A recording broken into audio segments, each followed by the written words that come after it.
It is a spring Sunday, and you're sipping on your delicious root beer. Root beer is an American soft drink made by A&W.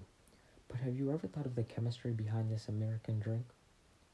A man named Hyras developed a drink called root tea, which was made from sassafras in 1875. He then later changed the name from root tea to root beer sometime before the Philadelphia Centennial Exposition in 1876, as he was selling it widely.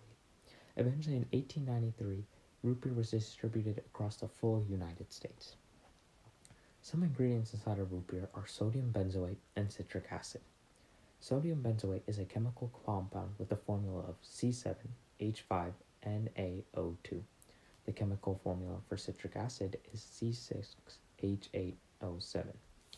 Some of the chemical properties of sodium benzoate are it has a 3,227 kilojoules per molecule as its heat of combustion. It is also soluble in water and flammable. Its most effective pH is between 2.5 and 4. The physical properties of sodium benzoate are its molar mass is 1.411 grams per molecule. Its melting point is 410 degrees Celsius. Its density is 1.5 grams per centimeter cube, and it is a white crystalline powder. The chemical properties of citric acid is that it is soluble in water and flammable. It also has a 3.2 pH, and the heat of its combustion is 10,372 ABS. The physical properties of citric acid is its density is 1.66 grams per centimeter cubed, and its boiling point is 310 degrees Celsius. Its melting point is 153 degrees Celsius, and its molar mass is 192.124 grams per molecule. Now you may be thinking, what's the use of all these properties and how does it affect root beer? But sodium benzoate is used as a preservative in order to stop the growth of bacteria and mold in root beer. This is because due to the acidity of sodium benzoate, as it has a pH between 2.5 and 4, it makes it very difficult for bacteria to grow and thus keeping the integrity of the drink. Citric acid is used in root beer to add taste. Citric acid has been described as having a pleasant, sweet, and tart taste. This shows that citric acid is just added to enrich the flavor of root beer and make it the well-known flavor which we know it is today. Okay. Root beer is a soft drink, however, so it does have its issues. One of the issues with root beer is it is made out of high fructose corn syrup, which has been linked to much unwanted weight gain and type 2 diabetes.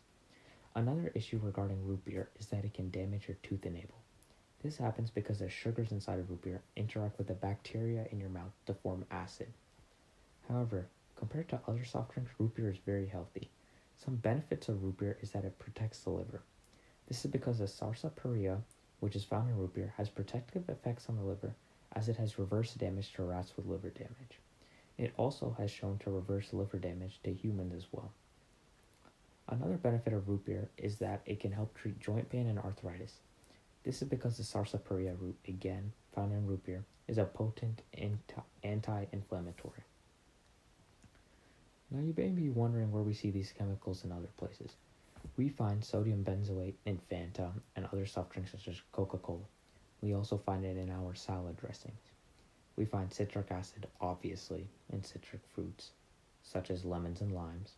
We also find this in Fanta and other soft drinks.